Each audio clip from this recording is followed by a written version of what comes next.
Para o nosso bate-papo dessa manhã, estou recebendo a advogada Larissa Rodrigues. Bom dia, bem-vinda, Larissa. Bom dia, Arnaldo. Bom dia, ouvintes. Que bom estar aqui novamente com vocês. A gente sempre acaba explorando pautas aqui para trazer conhecimento para quem escuta. E essa aqui é totalmente inédita. Um assunto nunca debatido antes. A gente vai entender um pouco mais o mundo da penhora e também do leilão judicial. Algo que, de certa forma, é comum, né? É comum, mas é um tema que causa bastante medo nas pessoas, né? O tema penhora, nossa, causa, assim, um espanto, né? Uma questão, assim, bem temerosa para as pessoas que passam por isso. Em quais tipos de processos a penhora costuma ocorrer com mais frequência? Então, a penhora de bens, normalmente, ela acontece em execuções de dívidas ou cumprimentos de sentença. Cumprimentos de sentença nos quais a pessoa foi condenada a pagar uma quantia enfim, a fazer alguma coisa e que gera uma obrigação pecuniária e ela fica inadimplente.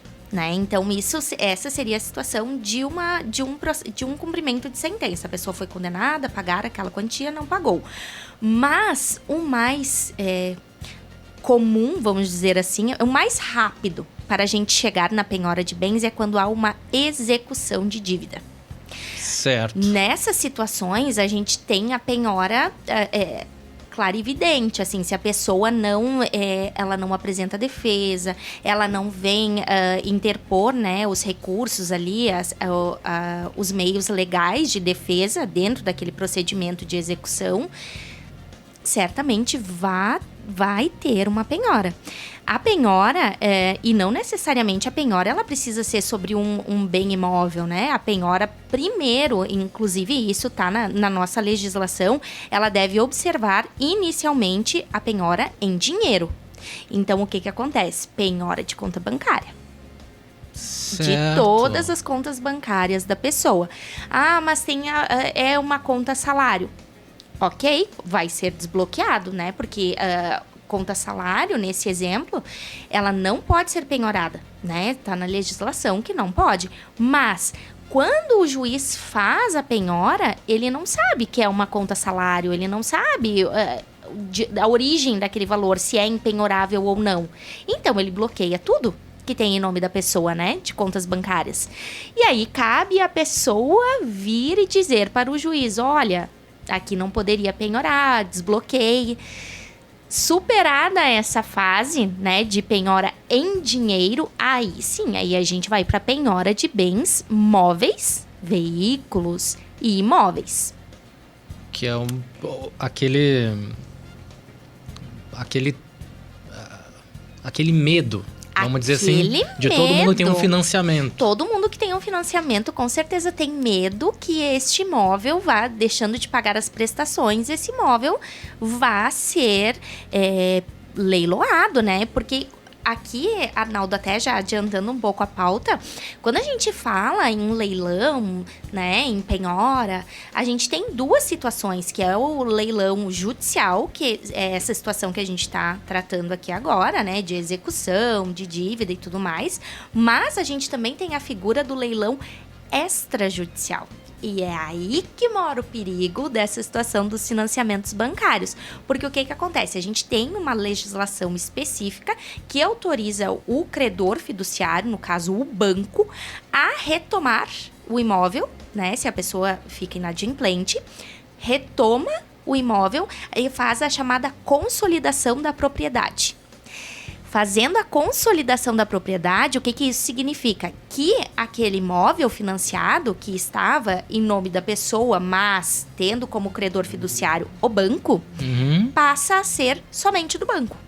Então, o nome da pessoa, né, os direitos e ações daquela pessoa sobre o imóvel, simplesmente são afastados. Esse é aquele tipo de contrato que sempre se fala. O teu bem tá no nome do banco até tu terminar de pagar. Exatamente, exatamente. Até terminar de pagar, o bem é do banco. O banco vai retomar, se houver o inadimplemento, o banco é totalmente possível e legal, cabível, o banco retomar aquele bem. E isso se dá na via extrajudicial e é um procedimento, digamos que rápido. Então, esse é o medo das pessoas, né? E ele pode, após, então, vindo para o nome do banco, ele vai ir a leilão. Olha só. Agora eu tô cheio de dúvida aqui. Se, por exemplo, a pessoa ela pagou um determinado tempo, aí teve essa inadimplência, acabou indo para esse extremo da penhora. Acabou. O que ela pagou, perdeu. Então, a pessoa até pode pedir, né, uma prestação de contas para o banco. Olha, você vendeu por quanto no leilão? E, na verdade, assim, quando o banco vai levar a leilão, né, antes disso, na verdade, a pessoa ela tem que ser intimada para ter a oportunidade ou de pagar a dívida, ou de fazer um parcelamento, se for possível, né? Ou daqui a pouco de impugnar, né? Houve algum erro aqui nesse procedimento. Esse é o momento para impugnar, né? Mas se foi a leilão e outra pessoa, né, arrematou aquele imóvel, o direito dessa pessoa, enfim, do que fez o financiamento bancário, ele é de pedir uma prestação de contas para ver se poderia ter algum valor a receber, porque vai depender muito, né, de quanto a pessoa já tinha pago, de quanto, qual o valor que o bem foi leiloado e se vai ter um residual para ser devolvido. Mas, de antemão, já digo que é bem difícil. É mais fácil continuar com a dívida. Porque o que acontece? É difícil ter um valor residual a ser devolvido se o bem é leiloado, porque além do valor da dívida toda atualizada, com juros, enfim, vão ter todos os consectários da consolidação da propriedade, né? Então, vai ter custo de cartório, emolumentos, vai ter, assim, um valor bem superior àquele originalmente devido, né? Puxa vida. Tu falou sobre a conta salário, que ela não pode ir a leilão, sim, a penhora. É impenhorável. Tem alguns bens que não podem? Sim, além dela? sim. Via de regra, né? Aqui a gente tem algumas exceções, mas via de regra, o bem de família não pode ir a leilão, né? Não pode ser penhorado, aliás.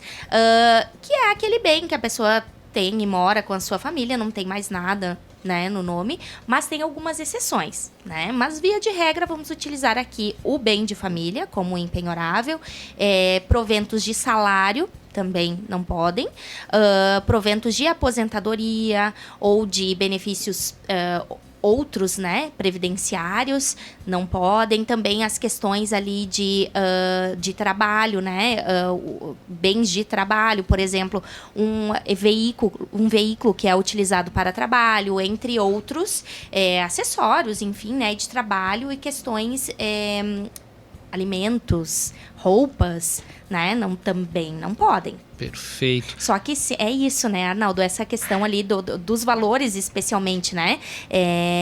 Cabe à pessoa vir dizer isso, né? Que é impenhorável. Outra coisa que é impenhorável também, valores que estão em conta poupança. Até 50 salários mínimos, via de regra, são impenhoráveis. Mas a gente já tem entendimentos que desmistificam isso, né? Que a pessoa utiliza essa conta poupança como se fosse uma conta corrente. Então, pode, né? Entendi. Pode desmistificar. Pode ser avaliado o uso da conta. Pode ser avaliado. Vamos supor que o devedor ele quite a dívida. Vamos dizer assim, o bem foi penhorado, mas não foi a leilão. E aí foi quitada a dívida. Cancela-se o leilão. Sim, eu já tive casos em que o leilão estava agendado. E a gente conseguiu, aí enfim, né, o cliente me procurou ali no desespero total. Eu imagino. É uma situação, assim, né, realmente desesperadora. E aí conseguimos, né, fizemos um parcelamento da dívida e conseguimos cancelar o leilão. Falando agora sobre o leilão, tu disse que existe o judicial e o extrajudicial. Falando do judicial, quem que pode participar? Olha, toda pessoa pode participar, desde que seja maior, né? E cumpridos todos os requisitos do edital, porque o leilão ele vai ter um edital específico. Né? Ele precisa de um leiloeiro designado. Quando é judicial, ele tem um edital, ele vai ter uma série ali de requisitos. Ele não pode ser vendido por valor inferior a tanto por cento, né, da avaliação do imóvel. Ele vai ter que ter 2 praças, no caso, 2 datas, né? Que aí, se ele não for arrematado na primeira praça, na primeira data, ele pode ser arrematado na segunda. Obviamente, vai ser com um preço inferior, mas ainda pode ser arrematado. E aí, aquela praxe do leilão, né? Vence o lance de maior valor. E qual que é a diferença do extrajudicial? É só por ser organizado, vamos dizer, pelo próprio banco, digamos assim? O extrajudicial, ele é menos burocrático, né? Inclusive, a gente tem alguns leilões extrajudiciais com editais online. Então, você pega o edital online, você pode fazer toda a habilitação ali, né? Tudo online.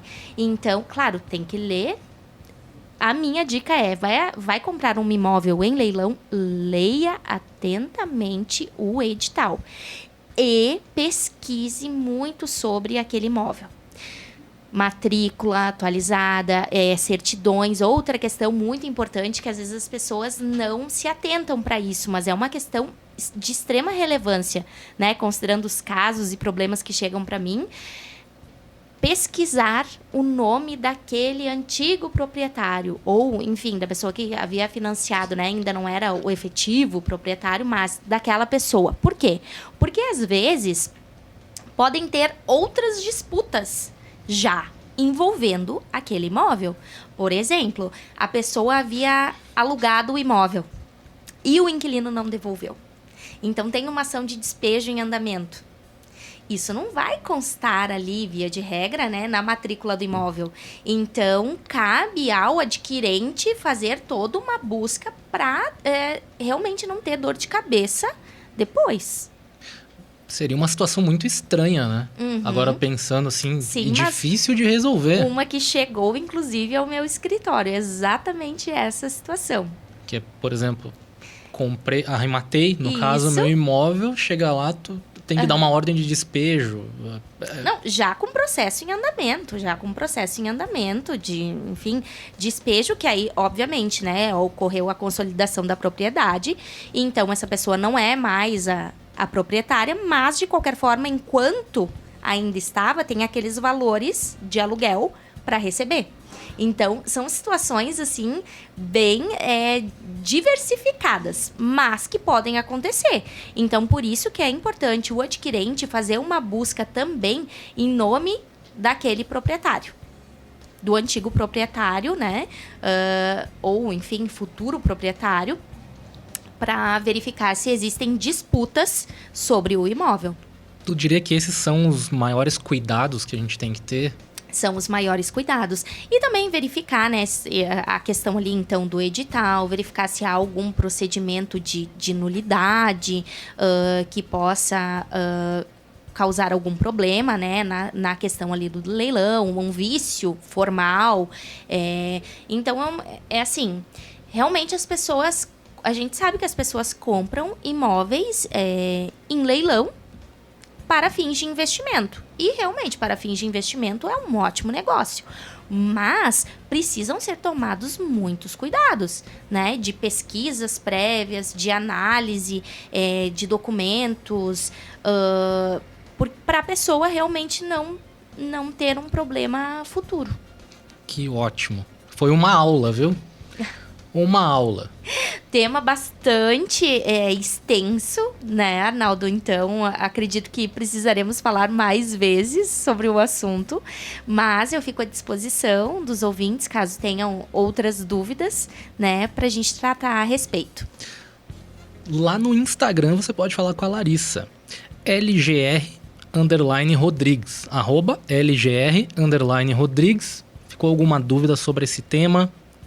De repente está passando por uma situação, precisa de um auxílio, uma consultoria, Larissa está lá para te atender. Obrigado por ter vindo e por transmitir de uma forma tão acessível.